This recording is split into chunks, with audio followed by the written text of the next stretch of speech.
আল্লাহ রাসূল সাল্লাল্লাহু আলাইহি ওয়াসাল্লাম বলেছেন যে অর্ধ শাবানের মধ্য রজনী, যেটা শাবান মাসের, এই রাতে আল্লাহ তাআলা তার সমস্ত সৃষ্টিকে মাফ করে দেন। সুবহানাল্লাহ। তবে দুইটা শ্রেণী ছাড়া। কয়টা শ্রেণী? একটু কথা বলেন, কয়টা শ্রেণী? ভালো করে মনে রাখবেন। আজকে রাত্রে কি আমরা নামাজ পড়বো না? ইবাদত করব না? করব। তবে তার আগে দুইটা জিনিস আমাদেরকে ছাড়তে হবে। এইটা দুইটা ছাড়া যদি না পারি আমরা ছাড়তে, তাহলে আমাদের রাত জেগে ইবাদত করে এক পয়সারও লাভ হবে না, বিন্দু পরিমাণ লাভ হবে না। আল্লাহ রাসূল সাল্লাল্লাহু আলাইহি ওয়াসাল্লাম বলেছেন যে আল্লাহ তাআলা তার সমস্ত সৃষ্টিকে লাইলাতুন নিসফি মিন শাবান, শাবান মাসের মধ্য রজনীতে মাফ করে দেন দুইটা শ্রেণী ছাড়া। দেখেন, এর আগে আরেকটি কথা আছে। আমরা যদি, কথাটা কি বলবো, আমরা যদি আজকে এই যে অর্ধ শাবানের মধ্য রজনী, যেটা লাইলাতুন নিসফি মিন শাবান, শবে বরাত বা লাইলাতুন নিসফি মিন শাবান, এই রাতে রাত জেগে নামাজ না পড়ি, রাত জেগে ওয়াজ না শুনি, জিকির আজকার না করি, কোরআন তেলাওয়াত না করি, তারপরেও আল্লাহ তাআলা তার বান্দাদেরকে মাফ করে দিবেন। সুবহানাল্লাহ। সহজে পাইলেন তো, তাও সুবহানাল্লাহ কইলেন না। তবে হ্যাঁ, দুইটা শ্রেণী ছাড়া তাদেরকে আল্লাহ মাফ করবেন। দুইটা শ্রেণী ছাড়া। আপনি যদি ঘুমাইয়ে থাকেন, এশার নামাজ জামাতের সাথে পড়ছেন, ফজরের নামাজ আবার এশা জামাতের সাথে পড়ছেন, তাও আল্লাহ মাফ করে দেবে। দুইটা শ্রেণী ছাড়া। তাদের ভেতর একটা হলো ইল্লা লিমুশরিকিন, যারা মুশরিক তাদেরকে আল্লাহ মাফ করবে না। তাহলে যাদেরকে মাফ করবে না, এক নম্বরে হলো মুশরিক। কি? জোরে বলেন, সবাই বলেন, আবার বলেন। এখন মুশরিক কারা? বলেন, শিরক করে যারা। সবাই বলেন। এখন আমি প্রশ্ন করব, আপনার উত্তর দিবেন, পারবেন? বলেন তো, মুশরিক কারা? আবার বলেন, মুশরিক কারা? এবার আসেন, শিরক কি? হায়াত এবং মৌতের মালিক কে? আল্লাহ। সবাই বলেন, আল্লাহ। আপনি যদি মনে করেন না, পুলিশে গুলি করলে মানুষ মরে যায়, এটার নাম শিরক। এটার নাম কি বলেন? আওয়ামী লীগের সমর্থন না দিলে ছাত্রলীগ পিটে পিটে মাইরা ফেলায়, এটা কি বলেন? সবাই বলেন। হায়াত এবং মৌতের মালিক আল্লাহ। আপনি অসুস্থ, ডাক্তার আপনাকে ভালো করবে, বাঁচায় রাখতে পারবে, এই বিশ্বাসের নাম কি? সবাই বলেন না। এটা গুরুত্বপূর্ণ। এই আকীদা যদি আপনার সহি না থাকে, কোনো আমল কবুল হবে না। আর যত পাপ আছে, সবচাইতে বড় পাপের নাম হলো শিরক। বড় পাপের নাম কি? আল্লাহ তাআলা কোরআনুল কারীমে বলেছে, ইন্না শিরকা লাযুলমুন আযীম, নিশ্চয়ই শিরক হলো মস্ত বড় অপরাধ। শিরক কি? জোরে বলেন। তাহলে মুশরিক কারা? এই যে কথা কন নাই, মুশরিক কারা? এখন শিরক কি? হায়াত মৌতের মালিক আল্লাহ। কিন্তু আমরা যদি বিশ্বাস করি না, অন্য কেউ মেরে ফেলতে পারে, অন্য কেউ জীবন দিতে পারে, এর নাম শিরক। এর নাম কি? এবার বলেন, রিজিকের মালিক কে? আল্লাহ। সবাই বলেন, আল্লাহ। কিন্তু আমাদের তো অনেকের বিশ্বাস আছে, আমি হুজুর, আমার মনে বিশ্বাস, আরে ইমামতি যদি না থাকে তাইলে আর খাওন জুটবে না কপালে, এটার নাম শিরক। এটার নাম কি বলেন? আপনি মনে করতেছেন যে আমার কোম্পানির চাকরিটা যদি চলে যায় তাহলে আর কপালে খাবার জুটবে না, এটার নাম শিরক। এটার নাম কি বলেন? শিরক। এবছর যদি খেতে ধানটা ঠিকঠাক মতো না হয়, ফসলটা ঠিকঠাক মতো না হয়, তাহলে আমি আমার পরিবার সহ না খেয়ে থাকা লাগবে, এটার নাম কি? সবাই বলেন, শিরক। তাহলে রিজিকের মালিক কে? আল্লাহ। হায়াত মৌতের মালিক কে? আল্লাহ। যদি কেউ মনে করে না অন্য কেউ, এটার নাম কি? রিজিকের মালিক আল্লাহ। এবার বলেন আইন প্রণয়নের মালিক কে? এই আওয়াজ কমে গেছে, জোরে বলেন, সবাই বলেন। আইন প্রণয়নের মালিক আল্লাহ। যদি অন্য কেউ মনে করে যে না আমিও আইন প্রণয়ন করতে পারি, তার নাম শিরক। তার নাম কি? জোরে বলেন, শিরক। মনে থাকবে ইনশাআল্লাহ। তাহলে আল্লাহর সাথে কাউকে অংশীদার মনে করা, এটার নাম হলো শিরক। এই ধরনের কোন শিরকের সাথে সম্পৃক্ত থাকা যাবে না। সম্পৃক্ত থাকবে যারা, তারা হবে মুশরিক। তারা হবে কি? জোরে বলেন। তাহলে মুশরিক কারা? সবাই বলেন, শিরক করে যারা, এদেরকে আল্লাহ ক্ষমা করবেন না। একটা শ্রেণী গেল। 2 নাম্বার, এটা কি বলবো? এই রোগ কিন্তু আমাদের সবার আছে, এটা কি বলবো? 2 নাম্বার, আল্লাহ তাদেরকে শবে বরাতের রাতেও মাফ করবেন না, যেই রাতে আল্লাহ ঘুমায় থাকলেও মাফ করে দেয়, ওই রাতেও আল্লাহ ওই শ্রেণীকে মাফ করবেন না। দ্বিতীয় শ্রেণী, ওই শ্রেণীর নাম হলো, আল্লাহ রাসূল বলেছেন আও মুশাহিন, বিদ্বেষ পোষণকারী যারা, বিদ্বেষ পোষণকারী যারা, এদেরকে আল্লাহ কি করবেন না? ক্ষমা করবেন না। তাহলে 1 নাম্বার মুশরিক। 1 নাম্বার কি বলেন? মুশরিক। 2 নাম্বার কি? বিদ্বেষ পোষণকারী। এখন বিদ্বেষ পোষণ কিভাবে করে? একই সাথে, একই কোম্পানিতে, একই লাইনে পাশাপাশি মেশিনে কাজ করেন। আপনাদেরকে দিয়ে সহজ উদাহরণ দেন। কিন্তু তারে আপনি ভালো চোখে দেখেন না, সে আপনার টাকা বেশি পাইলো কেন? তার প্রতি কোম্পানির যারা কর্মকর্তা আছে নজর ভালো কেন? এই জন্য আপনি তারে দেখতে পারেন না, অর্থাৎ তার ভালো আপনার ভালো লাগে না। এটা হলো বিদ্বেষ পোষণ করা। কি পোষণ করা বলেন? বিদ্বেষ পোষণ করা। এক ভাই আর এক ভাইকে দেখতে পারে না, হিংসা বিদ্বেষ পোষণকারী আছে না নেই? জোরে বলেন।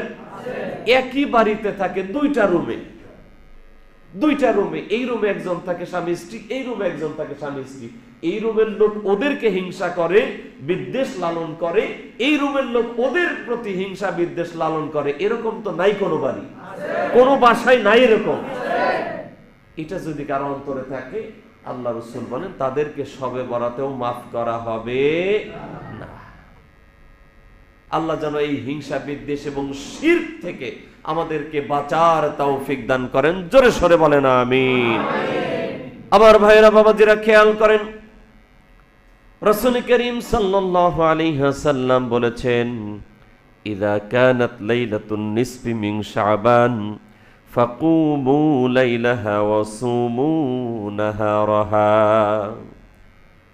রাসূল করিম সাল্লাল্লাহু আলাইহি ওয়াসাল্লাম বলেছেন, যখন লাইলাতুন নিসফি মিন শাবান অর্থাৎ শাবান মাসের অর্ধ রজনী আসে, ওই রাত যদি তোমরা পাও, কুমু লাইলাহা, ওই রাতটা তোমরা জেগে থাকো। ওই রাতে কি করতে হবে? জোরে বলেন। কুমু লাইলাহা, তোমরা ওই রাতটা জাগ্রত থাকো। ওয়াসুমু নাহারাহা, এবং পরের দিন যেটা, ওই দিনটা তোমরা রোজা রাখো। তাহলে রাত জাগা এবং পরের দিন রোজা রাখার লাভ, জোরে বলেন, আছে না নেই?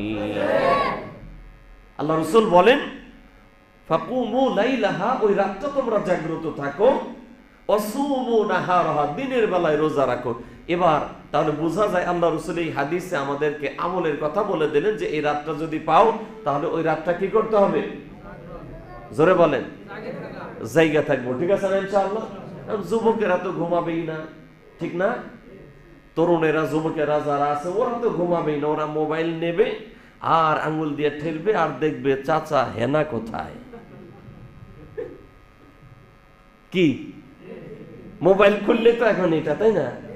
কি গজব, এক এক সময় এক একটা আসে। একবার আসলো কাঁচা বাদাম, এইভাবে এক একটা আসছে। এখন চলছে চাচা হেনা কোথায়। কি চাচা হেনা কোথায়, ঠিক না? ওই ছোট্ট গুলা মুখস্থ হয়ে গেছে দেখতে দেখতে। এটাই চলছে এখন। এইভাবে জেগে থাকা না দোস্ত, এই জেগে থাকা না, জেগে থাকতে হবে, সেটা সিস্টেম কি?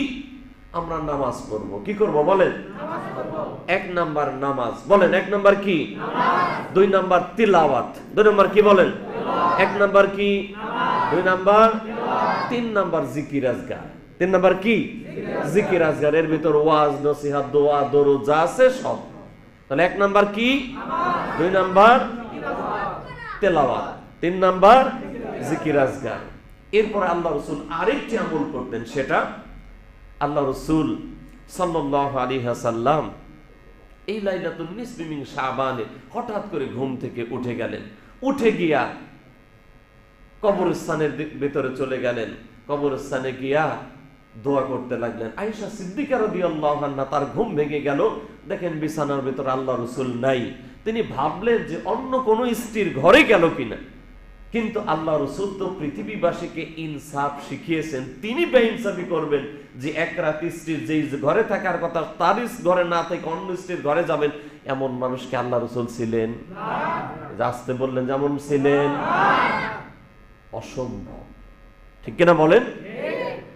আল্লাহ রাসূল এই কাজ কখনোই করবেন না।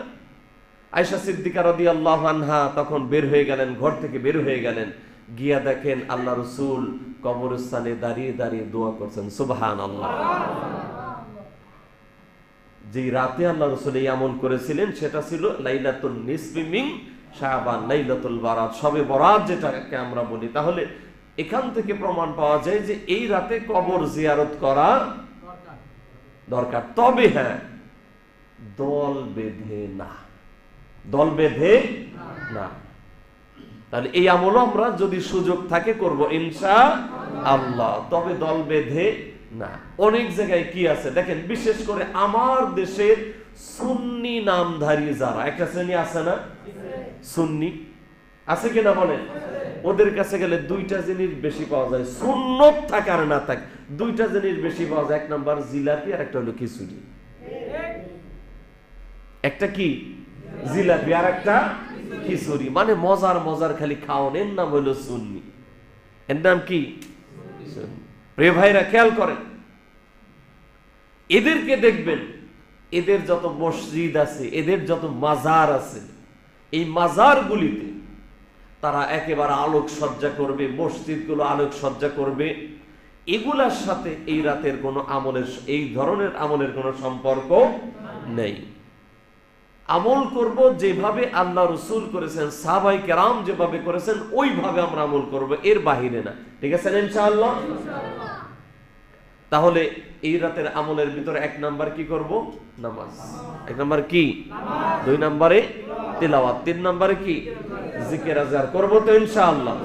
প্রতিনিয়ত প্রতি বছর আমরা করি, ম্যাক্সিমাম মসজিদ এগুলা করে থাকে, আমরাও করব ইনশাআল্লাহ। সামান্য কিছু সময় আলোচনা, এরপরে যার যার মতো নামাজ পড়বেন। তবে আরেকটা জিনিস আর অনেকেই ভুল করে, সেটা কি?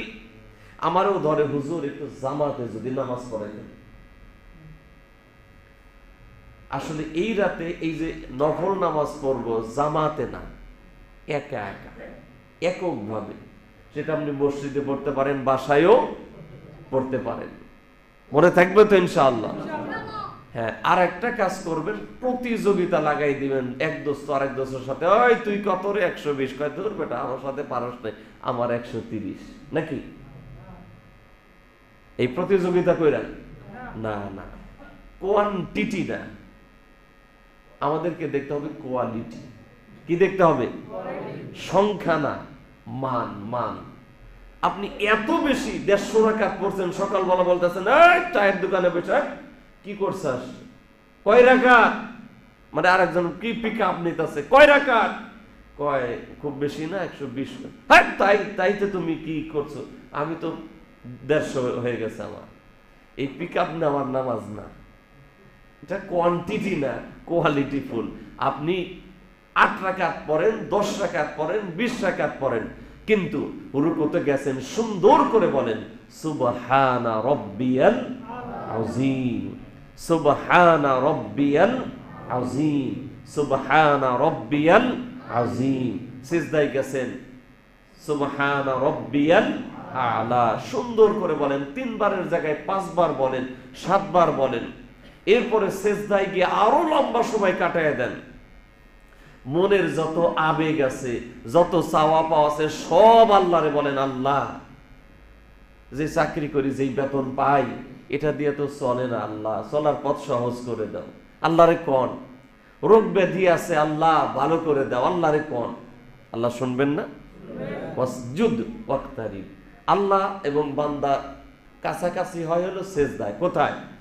সেজদায়। এই জন্য এখানে কি আপনি বলেন, এই জন্য কোয়ান্টিটির দিকে আমরা বেশি খেয়াল করব না, খেয়াল করব কোয়ালিটি। খেয়াল করব কি? জোরে বলেন। অল্প কয়েক রাকাত পড়ব, কিন্তু এটা কোয়ালিটি ফুল। ঠিক আছে না ইনশাআল্লাহ? সুন্দর করে সূরা ফাতিহা অন্য সময় যেমন পড়ে না, আমি তো এমনও অনেক সময় দেখি আমি 1 রাকাত নামাজ পড়তেছি, 4 রাকাত পড়ে সালাম ফিরে যাওয়া শেষ। এরকম নামাজে আছে না নেই? টুকটাক টুকটাক করে মারতেছে। এখন কখন আপনি সুবহানা রাব্বিয়াল আযীম আর সুবহানা রাব্বিয়াল আলা বললেন, কখন সূরা ফাতিহা পড়লেন, কখন অন্য সূরা পড়লেন, তাশাহুদ, দুরূদ শরীফ, দোয়া মাসুরা কখন আপনি পড়লেন, কিভাবে পড়লেন, কিভাবে সম্ভব? খালি সুবহা সুবহা সুবহা সুবহা সুবহা, ঠিক না? মানে সুবহানা রাব্বিয়াল আযীম নাই, সুবহানা রাব্বিয়াল আলা নাই, খালি সুবহা সুবহা সুবহা সুবহা। এখন মরার পরে যখন এই গুইনা টুইনা এত রাকাত নিয়ে যাইবেন, তখন দেখা যাবে সব সুবহা। ওই যে আমরা খেজুরের রস খাই না, আঞ্চলিক ভাষায় খেজুরের রস, আখের রস, আখের রস খাওয়ার পরে যে আখটার ওই বাদ দেয় যেটা, ওটারে কি কয়? সুবহা। ওই সুবহা ছাড়া আর কিছু জুটবে না। এই জন্য প্রিয় ভাইরা, আমাদেরকে হাসির খোরাক দিচ্ছে না, আমাদেরকে কোয়ালিটি খেয়াল করতে হবে। ঠিক আছে তো ইনশাআল্লাহ? তাহলে এই রাত আমরা ইবাদতের মাধ্যমে কাটাবো ইনশাআল্লাহ। নামাজ পড়বো, তিলাওয়াত করবো, জিকির আজগার করবো, আল্লাহর কাছে চাইবো, তবে কোয়ান্টিটি না, কোয়ালিটি। কি জোরে বলেন? কোয়ালিটি বলেন ইনশাআল্লাহ। বিশেষ করে খেয়াল করেন, আল্লাহ রাসূল সাল্লাল্লাহু আলাইহি ওয়াসাল্লাম তিনি হাদিসের মধ্যে বলেছেন, যখন তোমরা এই রাতটা পাও, রাতের বেলায় কুমু লাইলাহা, রাতটা জেগে থাকো, অসুমু নাহারহা, দিনের বেলায় রোজা রাখো। আল্লাহ রাসূল এরপরে বলেন, ফাইন্নাল্লাহ, নিশ্চয়ই আল্লাহ, ইয়ানজিলু ফিহা লিগুরুবিশ শামসি ইলা সামাঈদ দুনিয়া, কারণ আল্লাহ তাআলা এই রাতে প্রথম আসমানে অর্থাৎ নিকটবর্তী আসমানে চলে আসেন। একটু জোরে কর না সুবহানাল্লাহ, সুবহানাল্লাহ, সুবহানাল্লাহ। আল্লাহর কত মায়া, কত ভালোবাসা আমাদের প্রতি। আল্লাহ প্রথম আসমানে চলে আসেন, আমাদের নিকটবর্তী আসমানে চলে আসেন। শুধু এসেই ক্ষান্ত হন না, ফায়াকুলু, আল্লাহ তাআলা ডেকে ডেকে বলেন, আলা মিন মুস্তাগফিরিন লি ফাআগফির লা, এই কি আছো, অপরাধ করেছো, গুনাহ করেছো, আমার কাছে ক্ষমা চাও, আমি আল্লাহ তোমারে ক্ষমা করে দেব। সুবহানাল্লাহ। বিশ্বনবী মুহাম্মদ সাল্লাল্লাহু আলাইহি ওয়াসাল্লাম বলেছেন, লাইলাতুন নিসফি মিন শাবান যখন আসে, আল্লাহ তাআলা নিকটবর্তী আসমানে চলে আসেন। আসার পরে তার বান্দাদেরকে ডেকে ডেকে বলেন, আলা মিন মুস্তাগফিরিন লি ফাআগফির লা, এই কি আছো গুনাহগার, অপরাধ করেছো, গুনাহ করেছো, গুনাহে গোটা জীবনটা জর্জরিত হয়ে গেছে তোমার, আমার কাছে ক্ষমা চাও, আমি আল্লাহ তোমারে ক্ষমা করে দেব। আল্লাহ রাসূল সাল্লাল্লাহু আলাইহি ওয়াসাল্লাম আরেকটি হাদিসের মধ্যে বলেছেন, আল্লাহর কোন বান্দা যদি অনুতপ্ত হয়ে নিজেকে অনুশোচনার আগুনে জ্বলে পড়ে, জ্বালিয়ে পুড়িয়ে আল্লাহর কাছে কায়মনোবাক্যে ক্ষমা চায়, আল্লাহ আমি তো গুনাহগার, এই চোখ দিয়ে গুনাহ করেছি, এই হাত দিয়ে গুনাহ করেছি, এই মুখ দিয়ে গুনাহ করেছি, অন্তর দিয়ে গুনাহের কথা চিন্তা করেছি, পা দিয়ে গুনাহের পথে চলেছি, আল্লাহ তুমি যদি আমারে মাফ করে না দাও, তাহলে জাহান্নাম ছাড়া কোনো আমার উপায় নাই। আল্লাহ আমি তোমার কাছে ক্ষমা চাই, ভিক্ষা চাই, আল্লাহ তুমি আমারে মাফ করে দাও। আল্লাহ রাসূল বলেন, আত্তাইবু মিনাজ যামবি কামান লা যামবা লা, সে যদি কায়মন বাক্যে আল্লাহর কাছে এমন ভাবে ক্ষমা চাইতে পারে, আল্লাহ তাকে এমন ভাবে মাফ করে দেন যেন তার জীবনে একটা গুনাহ থাকে না।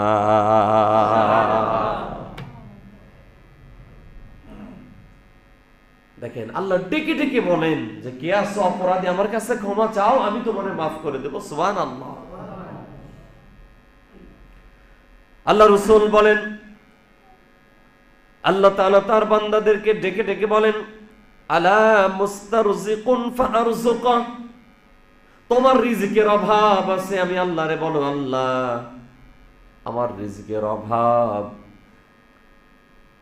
আমার অভাব দূর করে দাও।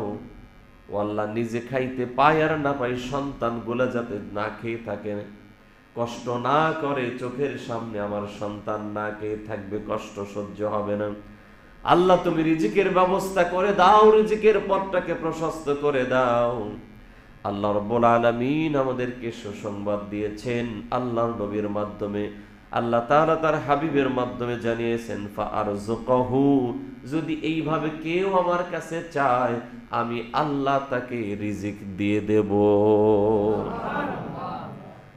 আল্লাহর নবী বলেন, ফাউআফিয়াহু, কেউ যদি এমন থাকে অসুস্থ, রোগ ব্যাধি ভালো হয় না, ইল্লা মুবতালান ফাউআফিয়াহু, যদি কেউ এমন থাকে যে তার রোগ ব্যাধি ভালো হয় না কিন্তু আল্লাহর কাছে বলে, আল্লাহ আমার রোগ ব্যাধি তুমি ভালো করে দাও, তাহলে আল্লাহ বলেন আমি আমার বান্দারে সুস্থ করে দেব।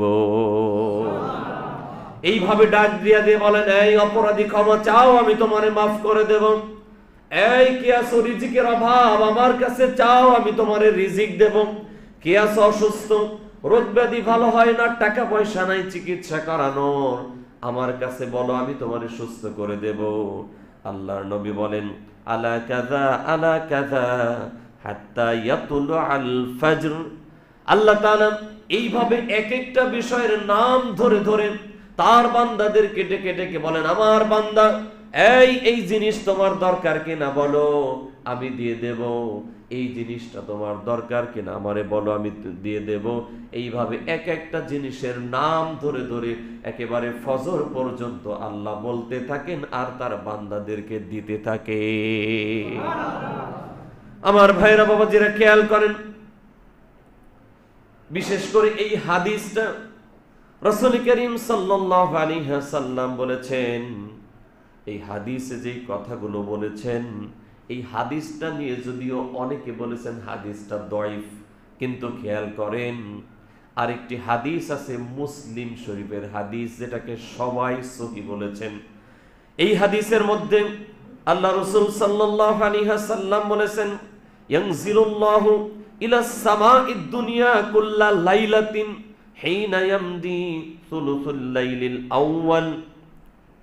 আল্লাহ তাআলা প্রত্যেক রাতের 1/3 পার হওয়ার পরেই নিকটবর্তী আসমানে চলে আসেন। একটু বলে একেবারে শ্বাস প্রশ্বাস বুকটা ভইরা নিয়া জোরে সোরে কন্ত সুবহানাল্লাহ। মুসলিম শরীফের হাদিস খেয়াল করেন, মুসলিমের হাদিস, এটাকে কেউ দয়ীফ বলতে পারে নাই, সহিহ হাদিস। বিশ্বনবী বলেছেন প্রতি রাতেরই 1/3 পার হওয়ার পরে মোটামুটি 10টা 11টা বেজে গেলেই, কয়টা বাজলেই, এখন তো 10টা 11টা বাজলে আমরা রাতই মনে করি না, ঠিক কিনা বলেন? আল্লাহ রাসূল বলেন এই রাতের 1/3 পার হওয়ার পরে কুল্লা লাইলাতিন, প্রত্যেক রাতে আল্লাহ রাব্বুল আলামিন প্রথম আসমানে নেমে আসেন, এসে বলেন ফায়াকুল, অতঃপর তিনি বলেন আনাল মালিক, এই আমি রাজাধিরাজ, আমি সম্রাটের সম্রাট। আল্লাহু আকবার। আল্লাহ ডাক দিয়ে বলেন আনাল মালিক, আনাল মালিক, এই আমি তোমার মালিক, আমি রাজাধিরাজ, আমি সম্রাটের সম্রাট। আনাল মালিক, আনাল মালিক, এই আমি তোমার মালিক, বলছি আমি তোমার মালিক। মান যাল্লাযী ইয়াদউনি ফাআস্তাজিব লাহু, কে আছো আমারে ডাক দিবা, আমি আল্লাহ তোমার ডাকে সাড়া দেব। ও বন্ধু, 10-11টা কোনো রাতই না আমাদের কাছে, 12টার আগে 1টার আগে ঘুম হয় না। অথচ এই সময়ের আগেই আল্লাহ নিকটবর্তী আকাশে এসে আমাদেরকে ডাক দিয়ে বলেন, আনাল মালিক, আনাল মালিক, আমি তোমার মালিক, আমি রাজা ধীরাজ। কে আছো? আমারে ডাক দিবা, আমি তোমার ডাকে সাড়া দেব। বলেন সুবহানাল্লাহ। এরপরে আল্লাহ রাসূল বলেন, মান যাল্লাযী ইয়াসআলুনি ফাউতিয়াহু। কে আছো? আমারে ডাক দিবা, আমার কাছে চাইবা, আমি আল্লাহ তোমার চাহিদা পূরণ করে দেব। এরপরে আল্লাহ রাসূল সাল্লাল্লাহু আলাইহি ওয়াসাল্লাম বলেছেন, আল্লাহ ডেকে ডেকে বলেন, মান যাল্লাযী ইস্তাগফিরুনি ফাগফির লাহু। কে আছো? আমার কাছে ক্ষমা চাইবা, আমি আল্লাহ তোমারে ক্ষমা করে দেব। ও বন্ধু, এটা কিন্তু শবে বরাতের রাতের হাদিস না, এটা হলো প্রতি রাতেরই হাদিস। প্রতি রাতেই আল্লাহ এইভাবে ডাক দিয়া বলেন, এবার বলেন তো দেখি, বছরে এই যে 365 রাতের ভিতরে শবে বরাতের রাতও আছে না নেই? কথা বলেন। তর্কের খাতিরে সব হাদিসকে না হয় দূরে সরায় রাখলাম, কিন্তু এই হাদিসকে আপনি কিভাবে বাদ দিবেন? এই জন্য এই হাদিসকে সামনে রেখেও যদি আমরা রাতের বেলায় আজকেও ইবাদত করি, তাহলে সব রাতের মধ্যে আজকের রাতটাও আছে। রাতের 1/3 পার হওয়ার পরে আল্লাহ ডেকে ডেকে বলবেন, আনাল মালিক, আনাল মালিক, মান যাল্লাযী ইয়াদউনি ফাআস্তাজিবা লাহু, মান যাল্লাযী ইয়াসআলুনি ফাউতিয়াহু, মান যাল্লাযী ইস্তাগফিরুনি ফাগফির লাহু, ফালা ইয়াযালু কাযালিকা হাত্তা ইউদি আল ফজর। আল্লাহ ফজর পর্যন্ত এইভাবে এক একটা বিষয় ধরে ধরে বান্দাদেরকে ডাকতে থাকবে। তাহলে বলেন তো দেখি, আমল করলে লাভ আছে না নাই?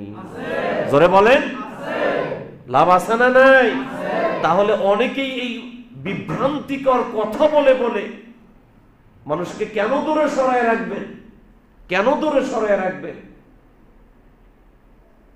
যদি ইবাদত তারা করে তাহলে কোনো অসুবিধা নেই, ইবাদত করুক, তাদেরকে উৎসাহ দেন, কিন্তু দূরে সরায় রাখার কোনো সুযোগ নেই।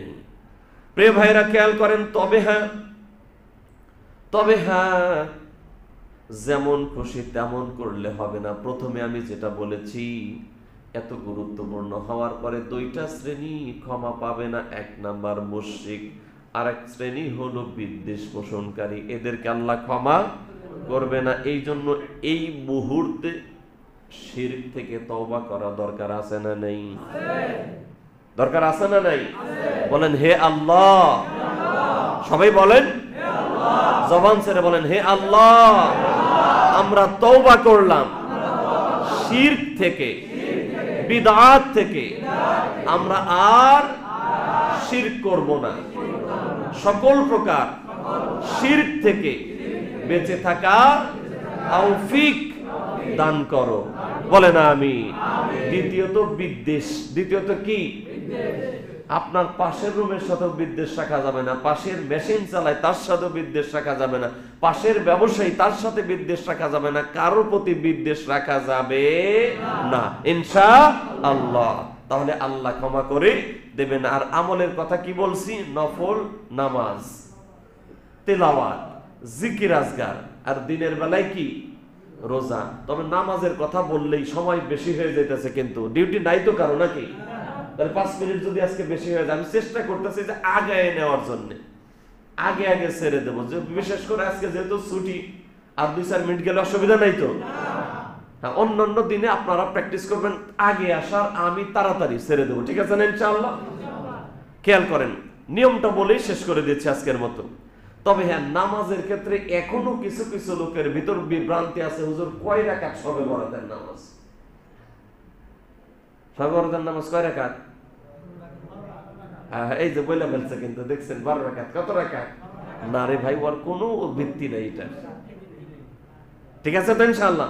হ্যাঁ, আগে শিখতে হবে। তারপরে যদি জিজ্ঞেস করি কোন সূরা দিয়া, কয় হুজুর প্রথমে এই সূরা, পরে কুল হুয়াল্লাহ 3 বার, নাকি? হ্যাঁ, এরকমও কোনো নিয়ম নাই। নামাজ পড়বেন যত খুশি তত। বলেন যত খুশি, বলেন যত খুশি যে সূরা দিয়া খুশি, বুঝতে পারছেন? আর দেখেন আমরা কিন্তু নিয়ত বানাইছি, ঠিক আছে না? নিয়ত বানাইছি সলাতুল লাইলাতুল বারাত, এইরকম দোয়ার কোনো ভিত্তি নাই, ঠিক আছে তো? ইনশাআল্লাহ আপনি দাঁড়িয়ে গেছেন, নফল নামাজ পড়তেছেন, আল্লাহু আকবার, আল্লাহ তো দেখতেছে কোন রাত্রে কি নামাজ আপনি পড়তেছেন, নাকি দেখতেছে না? কথা বলেন। খালি টাইট দিয়ে, নাট টাইট দিয়ে কেমনে মানুষের বিপদে ফালানো যায় না, এটা করা যাবে না। ইয়াসসিরু ওয়ালা তুআসসিরু, বাশশিরু ওয়ালা তুনাফিরু, সহজ করো, সহজ। কি জোরে বলেন? জোরে বলেন কি? সহজ, কঠিন করা যাবে না, ঠিক আছে তো? ইনশাআল্লাহ তাহলে নামাজ পড়বেন কয় রাকাত? এখনো কয়? 12 পাওয়া যাবো। নামাজ পড়বেন কত রাকাত? যত খুশি তত। কোন সূরা দিয়া? যেই সূরা দিয়ে খুশি সেই সূরা দিয়ে। মনে থাকবেন ইনশাআল্লাহ। আল্লাহ যেন আমাদেরকে আমল করেন, তৌফিক দান করেন, বলেন আমিন। এরপরে যারা কোরআন শরীফ পড়তে পারেন কোরআন পড়লেন, কোরআন শরীফ পড়তে পারেন না জিকির করলেন। তবে জিকির আবার খালি পিক আপ মারবেন না, ইল্লাল্লাহ, ঠিক আছে না? জিকিরের অন্যতম একটা শব্দ বারবার বলছি, সুবহানাল্লাহ। কি জোরে বলেন? জোরে বলেন। আলহামদুলিল্লাহ, আল্লাহু আকবার, লা ইলাহা, বলেন ইল্লাল্লাহ, লা ইলাহা ইল্লাল্লাহ। কয়টা শব্দ বলছি? এক নাম্বার কি? আর একটু জোরে। জোর কি শেষ না আরো আছে? তাহলে একটু আকাশ বাতাস মুখরিত করে বলেন তো, প্রথম কি? তারপরে কি? তারপরে তারপরে মনে থাকবে ইনশাআল্লাহ। এরপর অন্যান্য দরুদ আমরা পড়লাম, লা হাওলা ওয়ালা কুওয়াতা ইল্লা বিল্লাহ পড়লাম, তারপরে পুরা কালেমাটা পড়লাম, এরপরে আস্তাগফিরুল্লাহ আস্তাগফিরুল্লাহ আস্তাগফিরুল্লাহ, এইভাবে যে যে দরুদ জানি, ঠিক আছে না? ইনশাআল্লাহ আল্লাহ তাআলা আমাদেরকে দ্বীনের সহি কথাগুলো সহিভাবে জেনে আমল করবার তৌফিক দান করো। জোরে সোরে বলেন আমিন। হাদা মা ইনদি ওয়াল ইলমু ইনদাল্লাহ।